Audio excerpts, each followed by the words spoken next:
Bom, gente, para que a gente acabe o nosso encontro de hoje, né, o nosso penúltimo encontro de assuntos, a gente vai começar, conforme prometemos no bloco anterior, a analisar a Lei 11.101 de 2005. Eu também havia sugerido, que, se você preferir, assistir a aula toda de uma vez só, depois, né, só com a parte da Lei 11.101, se não, já faça a impressão dessa primeira parte do material. O resto do material estará disponível para vocês em relação à Lei 11.101 na nossa próxima aula. Então, vamos começar?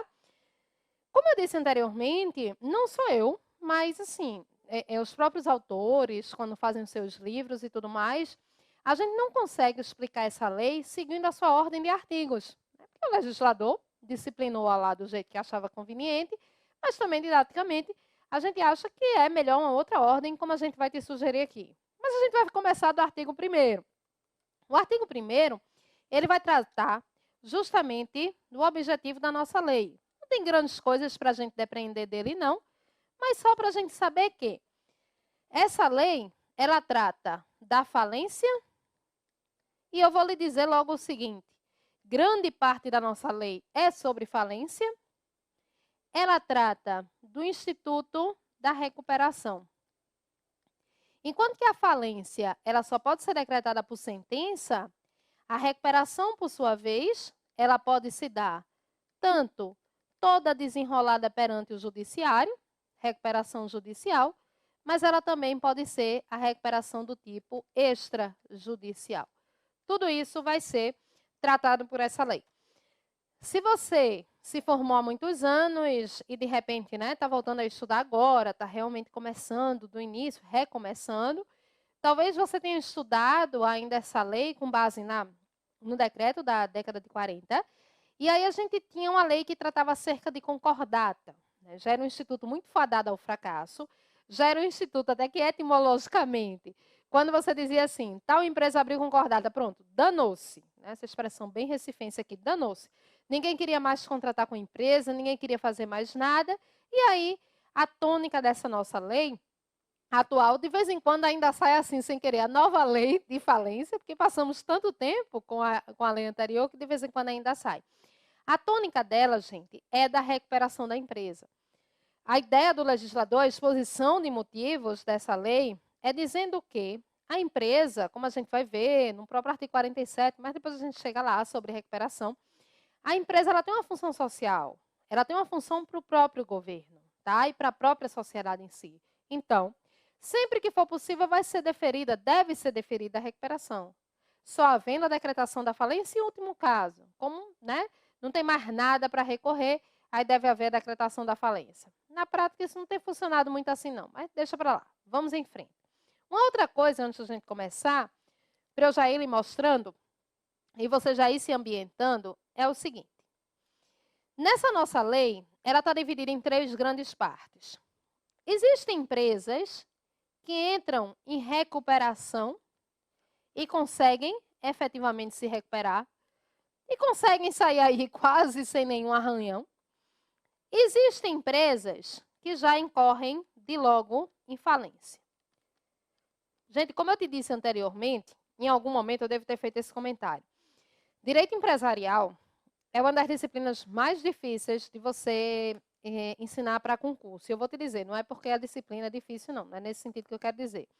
É porque a disciplina, a gente nota isso pelas perguntas que chegam de vocês, a gente nota isso quando é uma sala de aula que a gente tem um contato físico.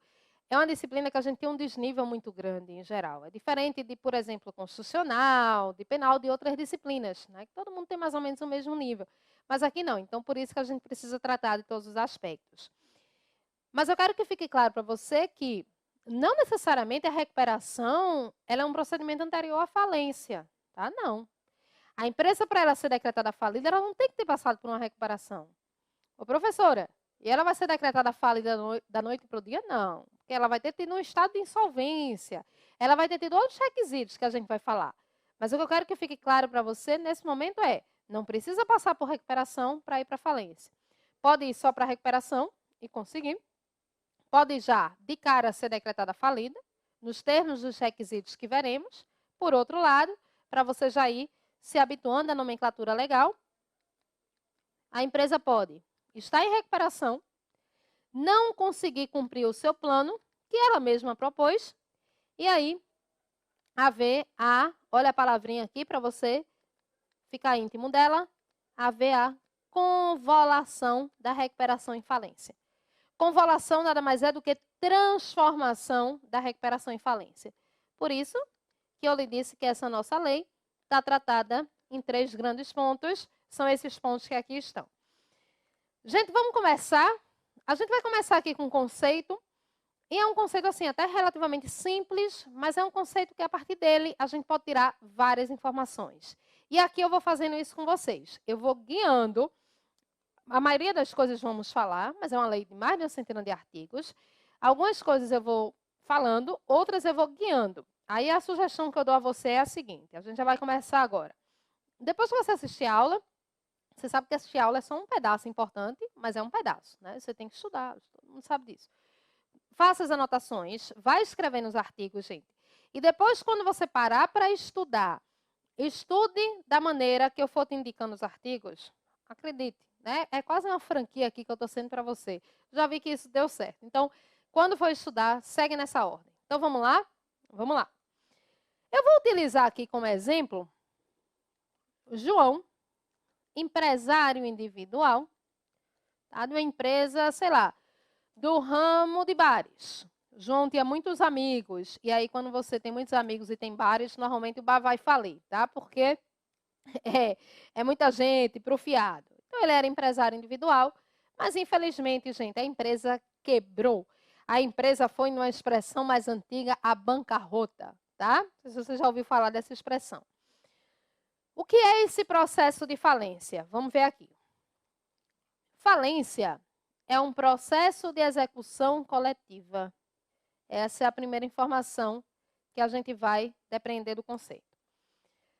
Gente, o que eu noto é o seguinte, já há muitos anos na estrada de OAB e concurso. Título de crédito é o assunto que normalmente todo mundo menos gosta, e falência e recuperação normalmente é o assunto que todo mundo mais gosta. Mas por quê? Tem algum motivo? Tem. Normalmente é o último assunto que todo mundo viu de empresarial, então está mais fresquinho. Mas o maior motivo é, gente, isso daqui não é necessariamente empresarial, não. Isso daqui é processo civil. Isso daqui poderia estar lá com o professor de processo civil, porque tem pouco assunto em processo civil, no rol dos procedimentos especiais. Poderia. Isso daqui é um processo. Agora, só quem incorre em falência, só quem vai se utilizar da recuperação é quem exerce atividade de empresa. Mas isso daqui é um processo. Falando nisso, a gente vai detalhar, mas a nossa Lei 11.101, ela se utiliza de maneira subsidiária de vários diplomas legais. Código Civil, próprio Código Penal, a parte final da lei é só de crimes falimentares, Código de Processo Penal, mas a nossa principal lei de utilização subsidiária é o CPC. Ao invés, imagina João aqui, a empresa de João, ele tem 200 credores.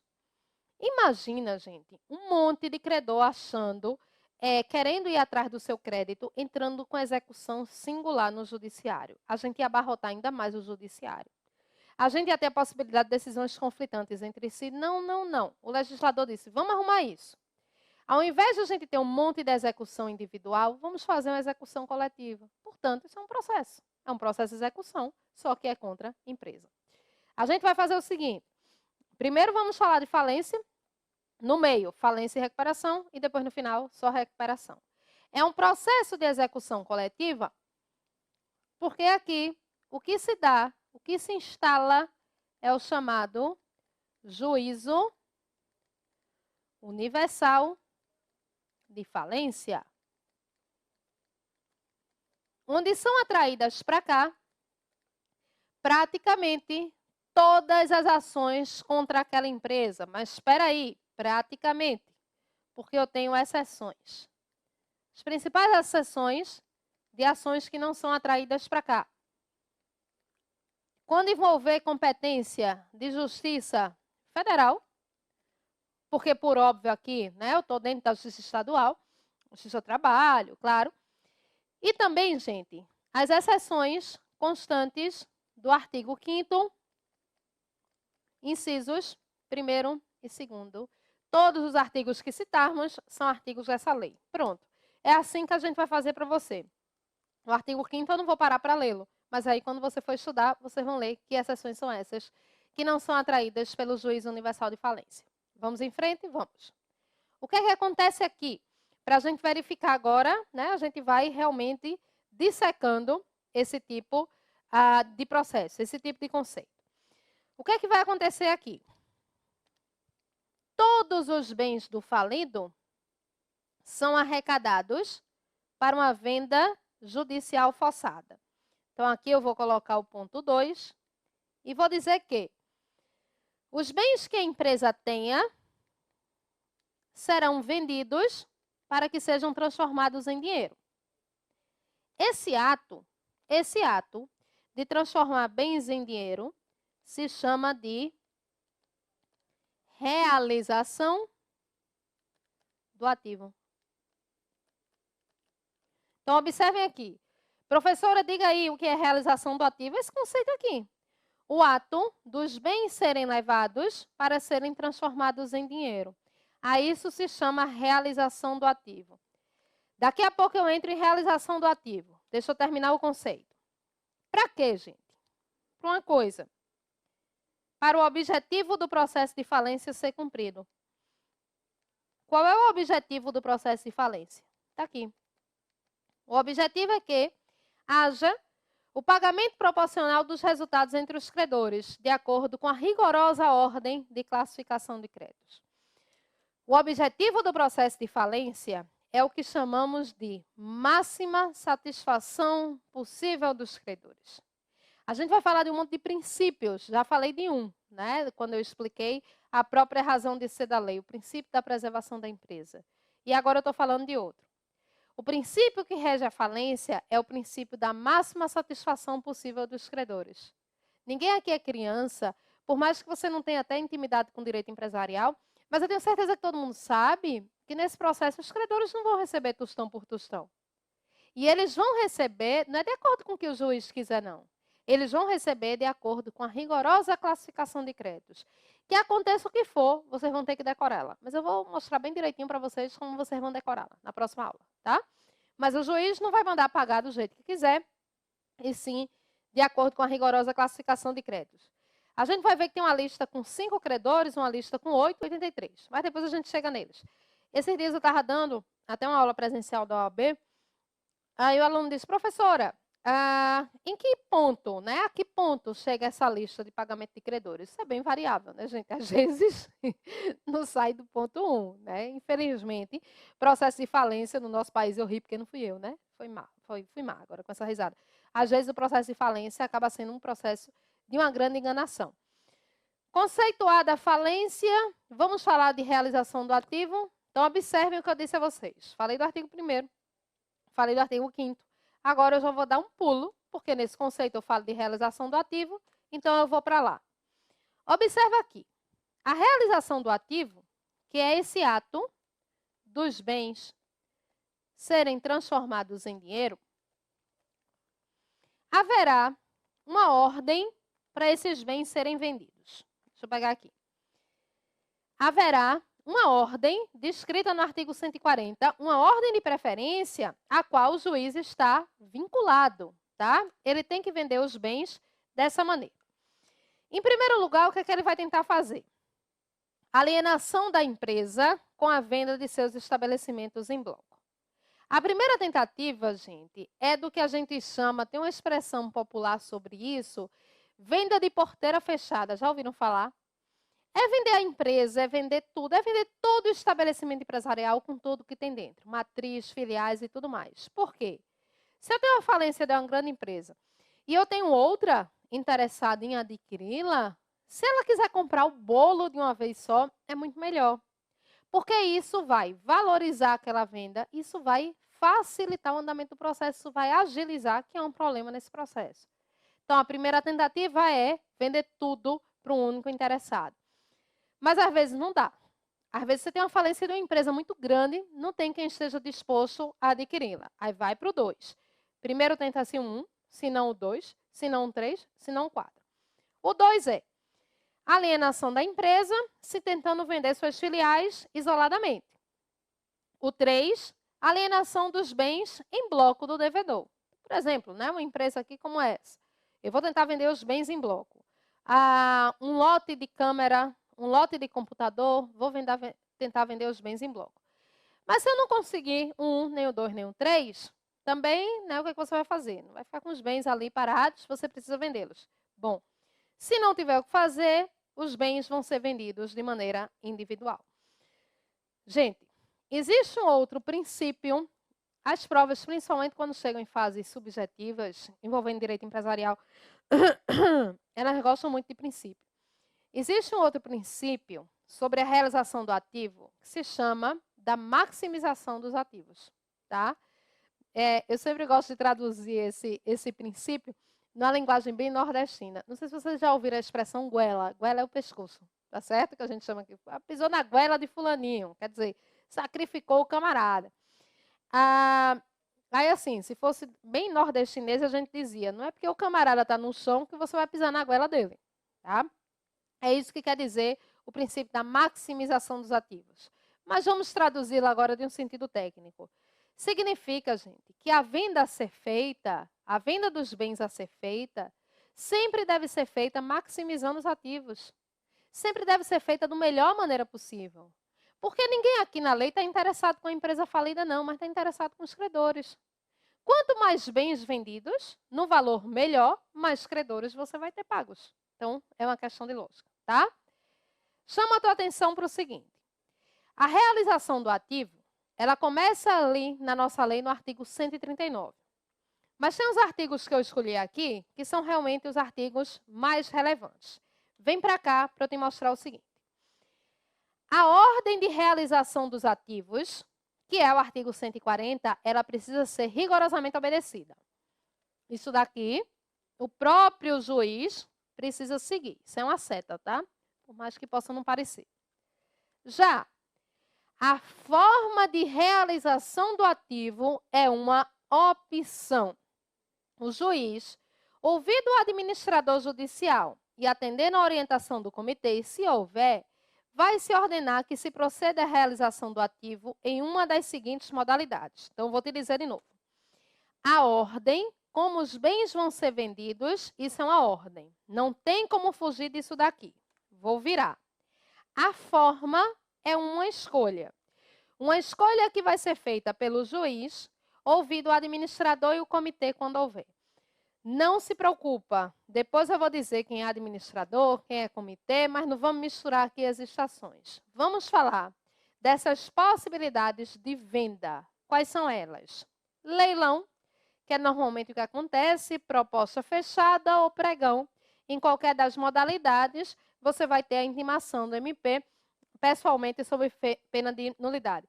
Gente, no fim das contas aqui, né, o que acaba todo juiz fazendo é leilão mesmo, tá? Mas para efeito de prova, como a gente precisa ver, a gente precisa saber, então vem para cá para a gente desenhar como é que se dá essa realização do ativo. Tem as mesmas nomenclaturas da lei de licitações, né, a lei do capeta 8666, mas esquece licitações, só tem a mesma nomenclatura. Eu digo que quem diz que a lei do capeta é a 8666, e olha que eu não tenho intimidade com direito administrativo não, viu? Mas é porque não estudou a lei de sociedade anônima. Duvido que seja mais difícil que essa, mas deixa para lá, a gente já passou, então vem para cá. E espero que tenham feito o que eu disse, né? Façam exercícios e tudo mais, porque é uma lei inesgotável do ponto de vista de aula. Então vamos ver aqui, deixa eu só abrir, e abram aí também o de vocês, o Vadimecum. Deixa eu só abrir na nossa lei 11.101, para eu dizer a vocês o seguinte. Deixa eu botar em mim, né? Fica muito estranha essa tela em branco. Parece mais que o vídeo parou. A realização do ativo, ela vai do artigo 139 até o 148. Gente, é isso que eu estou dizendo. Principalmente se você não tem muita intimidade com a matéria, vai estudando assim, né? Vai estudando partido. Aí vê, do 139 ao 148, o que é mais importante a gente vai te dizer. Mas vai lendo também, vai resumindo esses artigos. Essa lei, ao contrário do que eu disse da lei de sociedade anônima, é uma lei que se você pegar as aulas da gente, você for copiando e tudo mais, e se você não tiver muito tempo, é uma lei que dá para você estudar fazendo a leitura da lei. Se você tiver uma base boa, tá? O que eu disse, né, na lei de sociedade anônima, acho que não dá, mas eu acho que aqui dá para você fazer. O ideal é ler livro, mas Se não der tempo, o que fazer? Gente, a primeira possibilidade de venda, e a mais comum, é através de leilão, certo? Então, vamos colocar aqui, deixa eu só pegar a caneta. Então, a primeira possibilidade de venda é através do procedimento de leilão. E aí, não é nenhuma novidade para vocês, isso daqui é processo civil puro, então você vai fazer através de leilão, tá? Inclusive, o artigo 142, parágrafo 3º, ele não vai dizer basicamente nada, ele vai dizer assim: no leilão por lances orais, aplicam-se no que couber o CPC. Então, as regras de leilão você aplica aqui. Então, você tem um bem, você dá determina lá o lance inicial, né? Quem der mais aqui para adquirir aquele bem, vai lá e adquire. Então, nenhuma novidade. Agora, vamos para propostas fechadas. Deixa eu ler aqui o parágrafo 4º do 142. A alienação por propostas fechadas vai ocorrer mediante a entrega em cartório sob recibo de envelopes lacrados a serem abertos pelo juiz no dia, hora e local designados no edital, lavrando o escrivão auto respectivo, assinado pelos presentes e juntando as propostas aos autos da falência. Então, vem para cá para a gente ver como é que se dá nesse caso. O leilão, gente, ele é um procedimento completamente aberto. Você concorre sabendo quanto o seu concorrente está dando. Nas propostas fechadas, não. Nas propostas fechadas, aqui a ideia é outra. A ideia é a seguinte: sai lá um edital no jornal dizendo que o juízo, respeitável juízo da vara tal, né, tá? Aqui esse bem está à disposição e cada um entregue lá em juízo a sua proposta fechada. Então percebam que um é completamente o oposto do outro. Enquanto que no leilão todo mundo concorre abertamente, nas propostas fechadas, cada um vai lá, entrega a sua proposta, sem saber o quanto o outro ofereceu. Tem uma coisa interessante aqui, no sentido de maximizar o ativo. Mas é bem uma faca de dois gumes, mas é uma coisa interessante. Imagine o seguinte: o sonho da minha vida é adquirir esse bem aqui. Aí eu digo, rapaz, eu não sei o quanto meus concorrentes vão dar. O sonho da minha vida é adquirir esse bem, então eu vou dar um lance de 50 mil. Chego lá, dou um lance de 50 mil. Se fosse um leilão, digamos que comece lá com 10 mil reais. Aí eu saí de casa disposta a dar 50. Aí lá, quando começam os lances orais, eu dou 12, dou 15, 18. E o negócio vai, né, ali morrendo. Eu digo, rapaz, eu saí de casa disposta a pagar 50 mil. Mas eu estou vendo que com 20 mil eu levo esse bem tranquila. Então, gente, a ideia da proposta fechada é muito nesse sentido. De quando a pessoa é interessada, quando a pessoa quer muito, a pessoa é capaz de pagar um valor muito alto. Então, daí a ideia de maximização do ativo. E a terceira possibilidade é o pregão. O pregão, vocês vão ver que ele é um mix das duas situações anteriores. Vou colocar aqui, vou desenhando para vocês, e à medida que a gente vai desenhando, a gente vai lendo aqui, tá? Parágrafo 5º. A venda por pregão constitui modalidade híbrida das anteriores, comportando duas fases. Então, no pregão, nada mais eu tenho do que uma mistura dos dois tipos anteriores. Cadê? A professora passou aqui.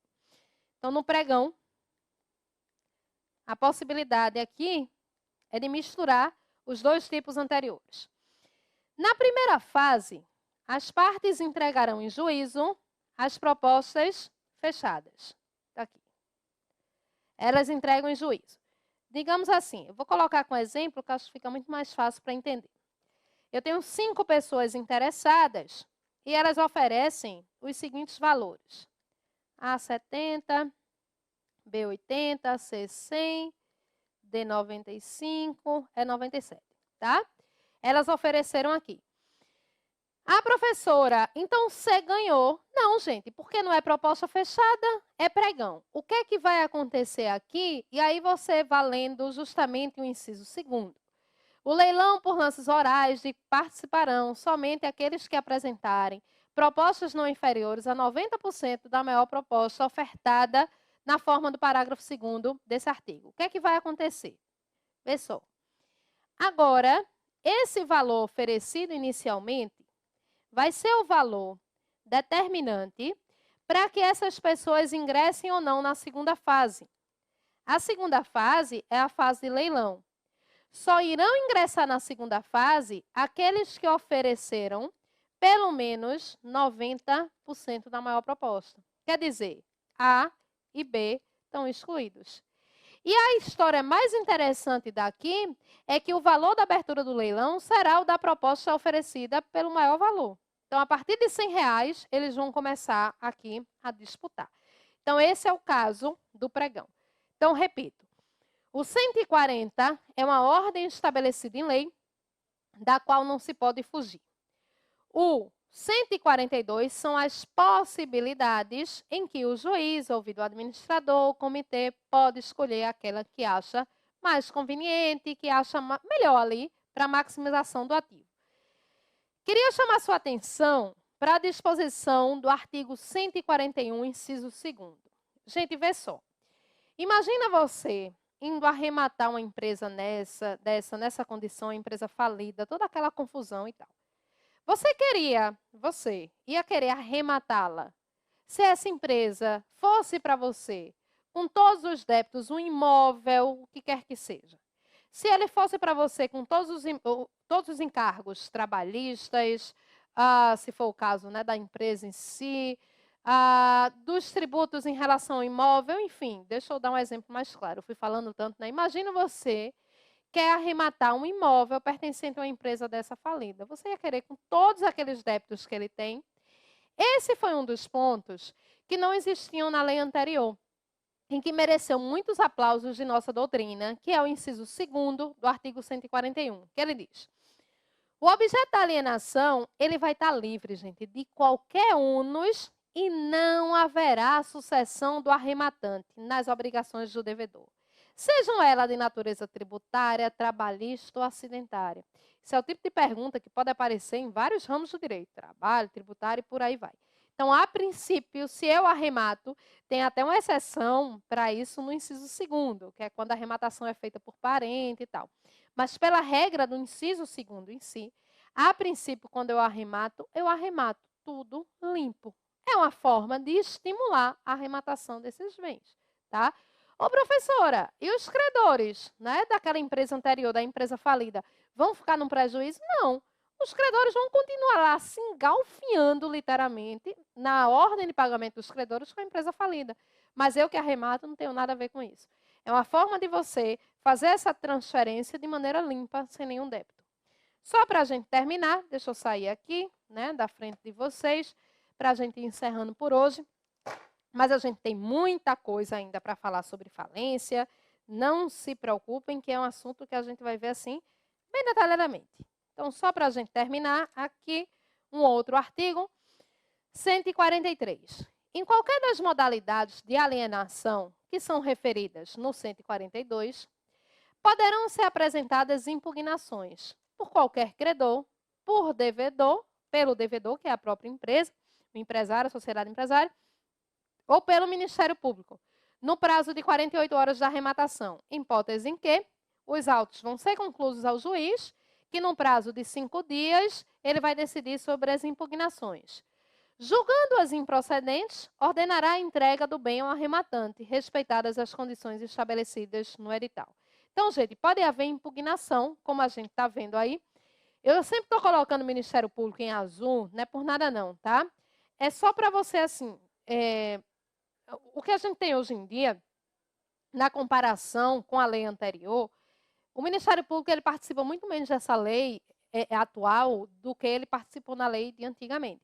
Mas, mesmo assim, vocês vão ver que é, sim, um órgão que sempre está presente nesse nosso processo. Mas, enfim, por qualquer das modalidades da alienação, pode ser apresentada impugnação, quer seja qualquer credor, quer seja a própria empresa devedora, quer seja o Ministério Público, no prazo de 48 horas da arrematação.